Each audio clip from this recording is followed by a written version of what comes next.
안녕하세요. 장윤선 변호사입니다. 이번 시간에는 공매 부동산을 취득 알선한 경우에도 공인중개사법상 보수제한 규정이 적용되든지 여부에 대해서 대법원 판례가 있어서 소개를 해드리도록 하겠습니다. 사실관계 보실게요. 피고는 공인중개사님이었습니다. 피고는 2014년 6월 10일 F와 함께 화성시 G토지에 관하여 전자입찰을 신청하기 위하여 피고의 사무실로 함께 방문한 원고를 처음 보게 되었고, 원고와 F는 위 토지에 대하여 10억 3,800만 원을 입찰하여 낙찰받았으나 계약금을 한국자산관리공사에 납부하지 못하여 낙찰이 취소되었는데, F는 2014년 9월 15일 피고에게 다른 공장 부지를 소개하여 달라고 요구하였으나 피고는 이 사건 화성 토지 낙찰건에 관하여 약속받은 5천만 원도 받지 못한 관계로 F의 요구를 거절하였습니다. F는 피고에게 컨설팅 비용으로 1억 5천만 원을 주겠다고 하며 한 건을 더 해달라고 요구하였는데, 피고가 입찰 금액의 1%를 수수료로 달라고 하여 이에 동의하였고, 피고는 이 사건 파주 토지를 소개하여 주면서 현장 답사, 시세 확인 등을 거쳐 31억 3,700만 원에 입찰하자고 제안했으며, F와 원고도 이에 동의하여 원고는 2014년 10월 10일 낙찰 예정 금액의 1%인 3,137만 원을 선불 수수료 명목으로 피고에게 송금하였습니다. 그런데 위 송금 후 F는 급한 일이 생겼다며 위 돈의 반환을 요구하여 피고는 1,200만 원을 반환하였고 추가로 600만 원을 반환하였으며, 원고는 입찰 당일인 2014년 10월 15일 입찰 마감 10분 전에 낙찰 금액의 9%만 입금하는 바람에 1차 입찰에 실패하였으며, 2차 입찰 당일인 2014년 10월 20일 낙찰 금액인 2억 7,370만 원의 10%를 한국자산관리공사 입찰보증금 계좌에 입금시켰는데, 이 사건 파주토지에 유치권자가 있어서 이를 해소시키기 위하여 대출을 알아보는 과정에서 다른 사람이 낙찰을 받게 되었습니다. 이 사건 화성토지에 이어서 이 사건 파주토지까지 원고와 F의 계약금 미납으로 낙찰이 취소되자 피고는 F에게 더 이상 거래를 할 의향이 없으니 지급받은 돈 3,137만 원 중 반환하고 남은 돈인 1,337만 원을 반환하겠다는 의사를 밝히자 F는 한 건만 더 소개해달라고 요구하였고요. 피고는 이 사건 상주 토지를 소개하였고 원고로부터 7천만 원의 수수료를 지급받기로 하였으며, 피고가 원고로부터 지급받은 3,137만 원 중 F가 반환받아간 1,800만 원 부분에 관하여 원고가 자신이 채워주겠다고 하며 2014년 11월 12일 피고에게 2천만 원을 송금하였습니다. 그런데 원고는 2014년 11월 17일 이 사건 상주 토지에 대하여 15억 7,700만 원을 낙찰받았으나 또다시 계약금을 납부하지 않아서 결국 낙찰이 취소되었습니다. 이 사건 상주 토지의 낙찰이 이와 같이 취소되자 피고는 더 이상 원고와 거래할 수 없다고 판단하여서 원고에게 그동안 소요된 경비를 제외한 나머지를 정산하자고 요구하였는데, 원고는 마지막으로 한 건만 더 해달라고 사정하면서 남아있는 수수료를 포함하여 8천만 원의 지급을 약속하면서 그 증빙으로 위 금액 상당의 영수증을 작성하였고, 그에 따라 피고는 원고에게 이 사건 서울 토지를 소개하여 주었으며, 원고는 2014년 11월 24일 10억 1,700만 원에 이 사건 서울 토지를 낙찰받게 되었습니다. 이 사건 서울 토지가 위와 같이 낙찰됨에 따라 원고는 피고에게 남아있는 수수료 3,337만 원에 추가로 4,663만 원을 더하여 총 8천만 원의 수수료를 지급하여야 하나, 2014년 12월 8일 1,000만 원, 같은 달 16일 600만 원, 같은 달 19일 400만 원, 총 2천만 원만을 피고에게 지급하였고요. 이후 이 사건 서울 토지에 대한 잔금 대출이 원고의 2억 원에 달하는 세금 체납으로 인하여 진행되지 못하는 바람에 원고는 잔금을 지급하지 못하여 낙찰이 취소되고, 원고가 지급한 입찰 보증금 1억 170만 원은 국고로 귀속되게 되었습니다. 결국 어떻게 보면 공인중개사님의 잘못이 아니라 원고 측의 잘못으로 지금 계약이 계속 안 되고 있는 거죠. 근데 원고는 피고를 이제 횡령 혐의로 형사고소까지 했었어요. 근데 검찰은 2015년 10월 8일에 고소인, 그러니까 원고였어요. 고소인이 보충 진술 당시 중개수수료가 아닌 입찰 승인금과 대출경비 명목으로 피의자, 그러니까 피고죠, 공인중개사님에게 돈을 주었다고 주장하였으나 대질조사에서 화성물건, 이 사건 화성토지 얘기하는 겁니다.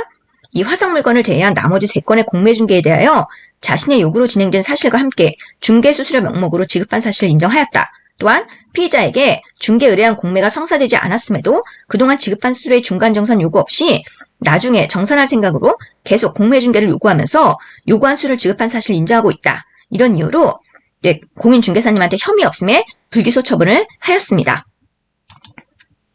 그래서 지금 이 대법원에서는요, 중개와 중개보수 제한에 관한 규정과 법리에 대해서 설명을 했는데요. 공인중개사법의 중개 개념에 관하여 2조 1호에서 3조의 규정에 의한 중개 대상물에 대하여 거래 당사자 간의 매매, 교환, 임대차, 기타 권리의 득실, 변경에 관한 행위를 알선하는 것이라고 정하고 있다. 이러한 중개에는 중개업자가 거래의 쌍방 당사자로부터 중개 의뢰를 받은 경우뿐만 아니라 일방 당사자의 의뢰로 중개 대상물의 매매 등을 알선하는 경우도 포함된다. 이렇게 판시했고요. 부동산 중개보수 제한에 관한 위 규정들은 중개보수 약정 중 소정의 한도를 초과하는 부분에 대한 사법상의 효력을 제한하는 이른바 강행법규에 해당하고요. 따라서 공인중개사법 등 관련 법령에서 정한 한도를 초과하는 부동산 중개보수 약정은 그 한도를 초과하는 범위에서 무효다. 이렇게 판시를 했습니다. 공인중개사가 중개 대상물에 대한 계약이 완료되지 않을 경우에도 중개 행위에 상응하는 보수를 지급하기로 약정할 수 있다. 그런데 이러한 보수는 계약이 완료되었을 경우에 적용됐을 보수 제한 규정에 따른 한도를 초과할 수는 없다. 이렇게 또 판단을 했습니다. 그래서 공매 알선에 보수 제한 규정이 적용된지 여부에 대해서 이제 쭉 설치를 하는데요. 일단 국세징수법의 공매 관련 규정에 따르면 관할 세무서장은 압류한 부동산 등을 대통령령으로 정하는 바에 따라 공매하되 필요하다고 인정하면 공매에 참여하라는 자에게 공매 보증을 받을 수 있고요. 공매 재산의 매수 신청인은 매수 신청 가격 등을 입찰서에 적어 개찰이 시작되기 전에 공매를 집행하는 공무원에게 제출하여야 하고, 관할 세무서장은 법에 정한 사유가 없으면 매각 결정 기일에 최고가 매수 신청인을 매수인으로 정하여 매각 결정을 하여야 합니다. 또한 관할 세무서장은 매각 결정을 한 날로부터 7일 이내 이 날로 대금 납부 기한을 정하여 매수인에게 통지하여야 하고요. 지정된 대금 납부 기한까지 납부하지 않은 경우 다시 기한을 정하여 납부를 촉구해야 하며, 그럼에도 다시 기한까지 납부를 하지 않은 경우에는 매각 결정을 취소해야 한다.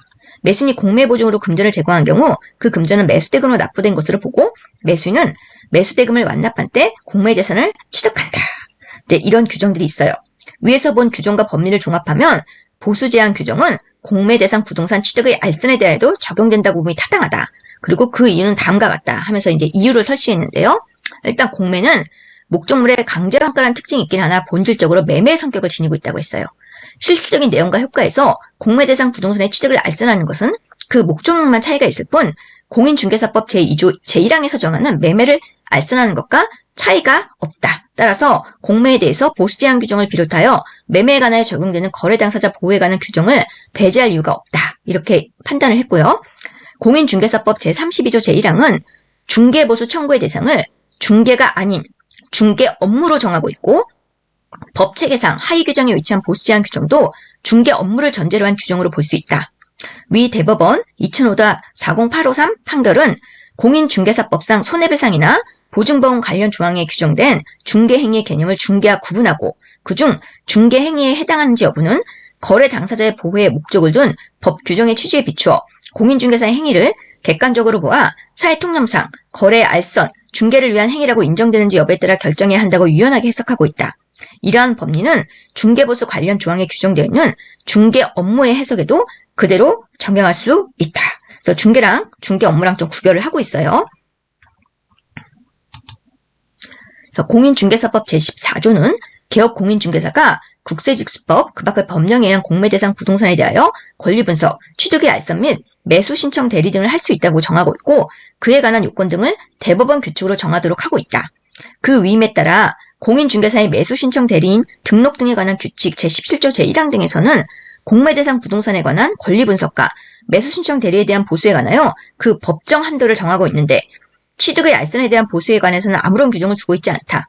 만일 공매대상 부동산 취득의 알선에 관하여 보수제한 규정이 적용되지 않는다고 본다면 공인중개사가 취득의 알선에서 나아가 매수 신청 대리까지 한 경우에는 법령상 보수제한을 받는 것에 비해 취득의 알선에 그치는 경우에는 오히려 제한 없이 보수를 받을 수 있다는 부당한 결론에 이르게 된다. 이해가 되시죠? 매수 신청 대리까지 나가면 보수제한 규정을 받는데 그 전까지만 하면 오히려 초과 보수까지 제한 없이 받을 수 있다는 건 뭔가 좀 진짜 부당하잖아요.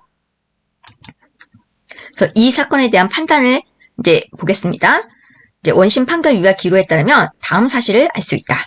원고는 공인중개사인 피고로부터 공매대상 토지에 대하여 취득의 알선 등을 받고 그 대가로 소정의 보수를 지급하기로 약정하였다. 이에 따라 원고는 피고가 취득을 알선한 공매 대상 토지의 입찰에 참가하여 일부 토지에 대해서는 매각 결정까지 받았으나 나머지 토지에 대해서는 원고가 공매 보증금을 납부하지 않아 이후 공매 정차에 참가할 수 없었다. 원고는 공인중개사인 피고가 보수제한 규정에 정한 보수한도를 초과하여 보수를 받았다는 주장을 포함하여 포괄적으로 피고가 원고로부터 중개 업무에 대한 과도한 보수를 받은 부분을 반환해야 한다고 주장하고 있다. 이러한 사정을 위에서 본 법리에 비추어 살펴보면 원심으로서는 원피고 사이의 공매 부동산의 취득 알선과 보수 지급에 관한 구체적인 약정의 내용, 원고가 피고에게 공매 대상 토지별로 실제로 지급한 보수액, 대상 토지에 관한 공매 절차가 완료되었는지 여부 등을 심리한 다음 위에서 본 법리에 따른 중개보수 한도를 기준으로 원고가 지급한 중개보수가 이를 초과한지 여부를 심리 판단했어야 한다. 그런데 원심은 공매 대상 부동산의 취득을 알선한 업무가 공인중개사법 제2조 제1호에 정하는 중개에 해당하지 않아 보수제한 규정이 적용되지 않는다는 이유만으로 원고의 청구를 배척하였다. 그러니까 이러한 원심 판결은 공인중개사법상 중개 업무의 의미, 보수제한 규정의 적용 범위, 공매의 법적 성격에 관한 법리 등을 오해하거나 필요한 심리를 다하지 않아 판결에 영향을 미친 잘못이 있다. 그렇게 해서 원심에서는 지금 이 공매 부동산 취득을 알선하는 업무가 이제 중개에 해당하지 않아서 보수제한 규정이 적용되지 않는다 이렇게 봤는데 대법원이 이것을 뒤집어서요. 이제는 보수제한 규정이 적용이 된다 이렇게 판단을 한 거예요. 자, 그럼 이제 판례 해설 좀 보겠습니다. 공매 부동산의 취득을 알선한 행위도 중개 업무로 보아서 공인중개사법상 초과보수 제한 규정을 적용해야 한다고 판시를 하였습니다. 공인중개사의 매수신청 대리인 등록 등에 관한 규칙 제17조 제1항 등에서는 공매 대상 부동산에 관한 권리 분석과 매수신청 대리에 대한 보수에 관해 그 법정 한도를 정하고 있는데 취득의 알선에 대한 보수에 관해서는 아무런 규정을 두고 있지 않습니다. 이에 따라 공매 대상 부동산 취득의 알선에 관하여 보수제한 규정이 적용되지 않는다고 본다면 공인중개사가 취득의 알선에서 더 나아가서 매수신청 대리까지 한 경우에는 법령상 보수제한을 받는 것에 비해 취득의 알선에 그치는 경우에는 오히려 제한 없이 보수를 받을 수 있다는 부당한 결론에 이르게 된다는 점이 주요 근거가 되었습니다. 또한 공인중개사법상 초과보수 약정은 법령에서 정한 한도를 초과하는 범위 내에서 무효이기 때문에 초과하는 부분은 상대방에게 반환을 하여야 합니다. 오늘 방송 시청해주셔서 진심으로 감사드립니다. 좋아요, 구독 눌러주시면 저에게 많은 힘이 됩니다. 다음 시간에 또 뵐게요.